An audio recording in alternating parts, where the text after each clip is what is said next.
let's take you to Edo State now, where the government has disbanded the media crew attached to the office of the Deputy Governor, with a directive to the Deputy Governor, Philip Shuaibu, to henceforth request the Ministry of Communication and Orientation for media coverage of the activities of his office.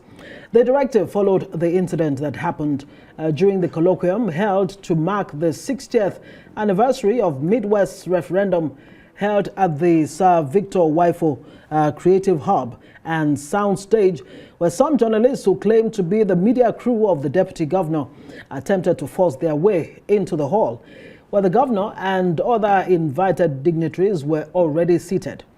Philip Shuaibu later walked out of the venue, visibly angry after altercations with security operatives barred his media team from gaining entrance into the premises.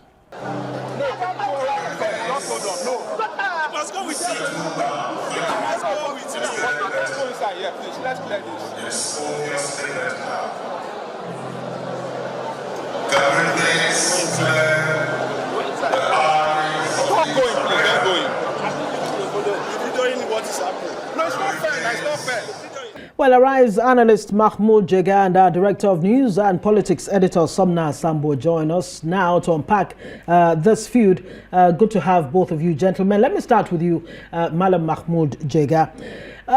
This seems to raise the constitutional issue as to whether the Edo State Deputy Governor, who was voted in and sworn in on the same day as his principal, the Governor, what exactly, I mean, would you say that his role is not constitutionally, clearly defined to give rise to this kind of situation? What do you make of it?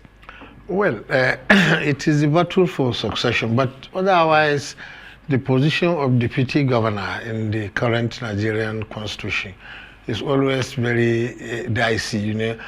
Usually the problem starts at the level of nomination. If you win a gubernatorial primary in a political party, usually, party elders will say, this guy who came second, pick him as your running mate in order to have unity in the party. Usually that is the beginning of the problem, because it is a rival that becomes deputy governor, not in all cases. But in the case of Mr. Obaseki and Mr. Shuaibu, they actually seem to have lived very well together and were together fighting the former Governor Adams Oshimole until it now comes time when the tenure of Obaseki is coming to an end, and Shuaibu indicated interest to contest, and for whatever reason the governor doesn't want him, and they are now doing this. Now this is totally unbecoming. There are civilized ways to do it, but the way they are going, very soon the situation could degenerate into violence, and we must do everything to avoid that. Now, let's get to Director of News from our offside studio, Sambo. Even if there is a feud between the governor and his deputy, shouldn't there be some civil way of resolving matters like this rather than resorting to a show of shame? Yeah, of course, there should be a civil way of resolving this issue, because once it starts affecting governance, then there will be a problem. And I don't know why the security officials would want to stop a deputy governor from performing his official function. Governor Obaseki must understand the constitutional role of a governor and that of the deputy governor. The deputy governor is the deputy governor of Edo State, not the deputy governor of Governor Obaseki. So it's very clear that this was a state event. And if the governor was there, there was no reason why the deputy governor should be absent.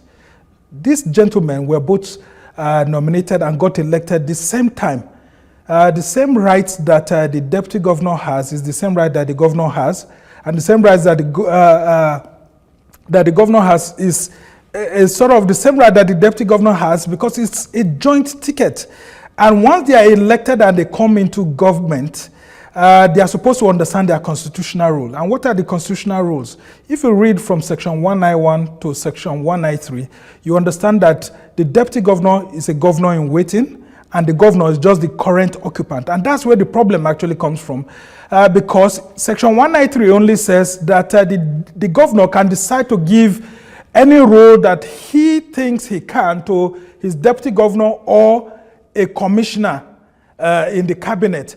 But it does not expressly state the specific portfolios that a deputy governor can hold. In some states, you see some deputy governors also holding education portfolio or science and tech or any other one. While in some states, I mean most states, they are just left alone like that, with some people even saying that they are just busy reading newspapers in their offices. And so the idea of a spare tire is something that has caused these problems. And if you look at it, it's not just starting now. Look at the Second Republic, late Governor Ajasin and Ake Omobori. That's where that crisis actually started from, where someone, just like Mahmoud Jega has said, I mean, after the primaries, you see that Ajasin was seen by Deputy Governor Omobori as someone who actually stole some votes from him, and that he was the one that would have even emerged. And because there needed to be a unity for the party to present a united front, they said, look, you be the governor and you be the deputy governor, and then from there, we'll go into the election. But of course, after winning the election, we always have a crisis. But when they are in government, they must understand their constitutional functions. Governor Obaseki cannot tell security operatives to prevent a serving deputy governor from attending a state function. And the state security official needs to be called by the DSS and questioned why he will prevent a constitutionally elected deputy governor from performing his official functions. Mahmoud Jega, would you say the DSS, let's even talk about the role of the DSS here. Before now, there's this perception that the DSS, every time seems to find itself right smack in the middle of politics. What do you think is fundamentally wrong with that? And on the issue of understanding the constitutionally defined roles for the governor, the deputy governor, is it a constitutional problem? Or is it that both gentlemen don't seem to understand what their roles are exactly? Well, with respect to what you said about, it's not just DSS. The police actually is often enmeshed in this kind of crisis. But for example, the deputy governor also has constitutional immunity from arrest and prosecution. If, for example, a deputy governor comes to enter the venue and you say don't enter, and he enters, for example, you cannot even arrest him, because he also has immunity from arrest and prosecution in his office, in his house, and even on the road. But of course, the way our institutions work, the governor is the number one guy. He controls the resources. Probably he is the one who supplies the police with vehicles and other things. So they tend to follow his orders, even where it breaches ethics and morality. But when you talk about, mostly this is a political problem rather than a constitutional problem. The structure of the presidential system of government is very clear. At the federal level, it is said all the executive power of the federation shall vest in the president and commander-in-chief. And at the state level, it is said all executive power of the state shall vest in the governor. I mean, some people said that arrangement is not African, but that is what we have for now. And if you agree to be deputy governor, then it is very clear that there is no very specific constitutional functions for you. But of course, if you are on good terms with the governor and you follow him carefully and loyally, he may, as you said, assign a ministry or some other functions to you. But, it all depends on the situation, how the ticket came about. As we said, sometimes deputies are forced on governors. You defeat somebody in the primaries and it is said, look, he also has a large following in the party, so in order to have unity, please take him along as you may pretend to amity during the campaign, but after you win, you are governor with full executive power, then suddenly you show you are. But that is unbecoming. We should learn to do things very, very in a civil manner. Back to you, Samna. The section 193 that you talked about earlier of the 1999 Constitution as amended in 2011, the governor of a state may, in his discretion, assign to the deputy governor or any commissioner of the government of the state responsibility for any business of the government of that state, including the administration of any department of government. Could that be the problem? In his discretion, because once you leave the functions of the deputy governor to the discretion of the governor, then he may take liberties at will. Yes, that's a constitutional lacuna that we actually have. You know, there are too much discretionary powers left to not just the governors, I mean the president of Nigeria. And that's why, like Mahmoud said, once you become a president or governor in Nigeria, you just see yourself as, you know, being like an African monarch. I mean, you can oppose, depose, do almost everything that you like. And that's why I cited the issue of the, you know, Second Republic politics in Ondo State, old Ondo State, where you had then Governor Adekunle Ajasin and Deputy Governor Ake Omoborio of the then Unity Party of Nigeria, UPN, you know, flexing muscles. And of course, it always has a way of causing chaos in states. And that's why I would ask Governor Obaseki and Philip Shuaibu to go back to the history of the political crisis of that era and see how they can prevent a crisis from happening in Edo State. Because that's how we started, and before you know it, it affected everyone, even in the Second Republic. As things are right now, the security services should also learn to play their role. The DSS officials should not be interested in regime security, and at the end of the day, in trying to protect some security for the governor, refuse to play their constitutional role. They're supposed to be, you know, arbiters. These are political issues. And like Mahmoud had said earlier on, if these are political issues rather than constitutional issues, the governor and the deputy governor should also learn to settle these issues politically. And that's why I'm calling on some of the elders of the state to ensure that these two gentlemen do not turn Edo into a war zone before 2024 elections. Yes, I know that Philip Shuaibu has been wanting to go back to the APC, and former Edo State Governor Adams Oshomole, who's a senator now, has now said that, look, there's no room for internally displaced politicians in the APC. But nonetheless, he has a stake in the state. He should join hands with Lucky Benedion and others to ensure that they call these two gentlemen to order so that the politics of 2024 will not consume everybody in the state. We must ensure that constitutionalism reigns, and that's why I reiterated that this is a state function. This is not a Governor Obaseki's personal function. If it were a personal function of Obaseki, it could have been a different matter. But this is a state function, and as a deputy governor of the state, he's constitutionally empowered to attend that function. But well, you know that we believe in sorcery and a lot of things. Maybe the DSS gentleman was thinking that if Philip Shuaibu shakes Governor Obaseki, maybe some sort of sorcery or whatever, superstition may go along with it. But of course, this is an official position that's being held. And so they should allow officials to relate. It's Mahmoud Jega, I mean, you giggled there when Somna referred to the possibility of, you know, using black magic and all of that. But let's talk about Philip Shuaibu. The governor, in the early days of this whole issue, said, look, I don't want to be distracted by politicking. I want to face governance. Look, elections are still about 1 year and 4 months away. Is there anything fundamentally wrong with the deputy governor at this time, you know, stating clearly that he wants to run for governor? Is it a distraction? I mean, it is not a distraction to say you want to succeed a man who is about to complete his 2 terms in office. But you know, it is the human mind.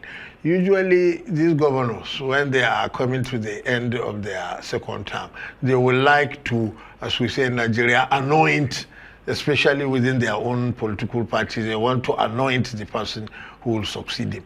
But a guy who has patiently been deputy governor for 7 years obviously has an ambition to become the governor. But what the governors prefer is for you to wait, for them to look around. Sometimes they pick commissioner of finance, sometimes they pick commissioner of local government, sometimes accountant general or one senator, like that, at their own whim and caprices. But they are hardly ready to allow a free, open contest for anyone who is interested to come. So I can imagine that Governor Obaseki's concern is that the deputy governor did not wait for me to choose him, or if I choose somebody else, he must be loyal to my choice. And the deputy governor most probably says it because he will know if the governor is considering somebody else. And he thought, well, the only way to force the issue is to now announce my own interest and begin campaigning. So it is all within everybody's right to pursue his political ambition. But the most important thing, as Sumner said, let them not plunge the state into chaos when the election is even more than a year away. What do you think is the way out now for both gentlemen, in a way that Edo State will not be at the receiving end of the fallout of what may, result in this face-off?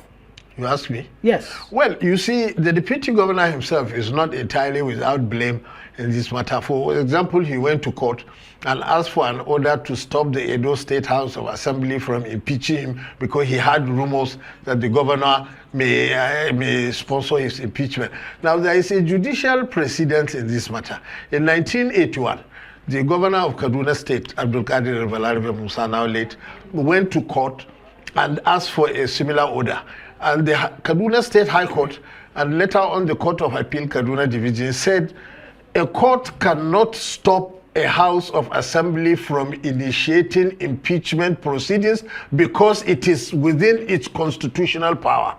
But what you can do, if they don't follow the processes set out by the Constitution in the impeachment process, you can now go to court and challenge that. Or even after they have finished, as happened in Taraba State some years ago, the deputy governor, Abubakar Sani Daladi, was impeached and removed. And the Galba UTC became the deputy governor. The governor, Amba Basunte, had that plane accident, and Galba UTC became the acting governor. But meanwhile, Abubakar Al-Ladi had gone to court, and in the end, he won in the Supreme Court, saying that his impeachment was wrong. So he was reinstated after more than 2 years, and he came back as deputy governor and automatically as acting governor until the end of the term. So that is what you can do. But you cannot ask the court to stop the assembly from initiating the impeachment proceedings when there was a judicial pronouncement on this matter 40 years ago. So that also spoiled the atmosphere. Okay, very well said. Let's get back to Samna as we wrap this up very quickly. What are your recommendations to these two gentlemen if they're going to see an end to this feud? Well, it's just the issue of loyalty that is being put to test here. Now, Governor Obaseki seems to be accusing Philip Shuaibu of disloyalty. He has not been loyal to him. He wants to succeed him without allowing him to select his successor by jumping the gun. But the question is, wasn't Governor Obaseki also disloyal to Adams Oshiomhole, who brought him to power? So it's a question of loyalty and disloyalty. And like former governor of Lagos State, Fashola would say, may your loyalty never be tested.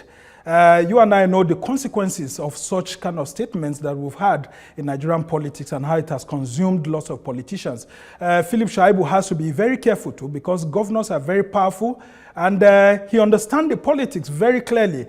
Edo North finished with 8 years with Adams Oshiomhole, and they brought it to Edo South, which is now going to conclude 8 years with Governor Obaseki. And the thinking had been that it will go to Edo Central for the next 8 years. But Philip Shuaibu comes from Edo North. So people are questioning, why does Philip Shuaibu want to succeed his boss from Edo South? What happens to the people of Edo Central? Since the times of the Second Republic, when we have someone from Edo Central coming in the person of Ambrose Ali, and since then it's been very difficult, except for Professor Sarima Osumba, who came in very shortly. And so I think maybe those concerns are making Governor Obaseki to want to shift ground. But I can tell you that nothing also stops Philip Shuaibu from contesting. So he should understand that loyalty cannot be fully guaranteed in a situation whereby the Constitution allows the deputy governor to contest. But of course, as a governor, he has the power to, go behind the scene and do what, they usually do. And that's why we're saying, even between Ojuzo Kalu and Senator Inaya Baribe in Abia State, you and I know what happened and how they fought each other and they were running up and down and all of that. It's usually a messy situation, except for a very few persons, like in Kano State, where we saw Rabiu Musa Kwankwanso handing over to Abdullah Ganduje. But how did that relationship end? You and I know the answer. So both gentlemen should try to ensure that there is peace in the state and that we do not have elders of the state staying and looking aloof while these two people, burn the state down. And who tells you that the PDP may even be a factor in Edo politics next year, seeing how Labour Party has grown there and how APC is also waxing stronger? Good point there. Sambo, thank you so much. Mahmoud Jega, Rise News analyst, thank you both of you for joining us.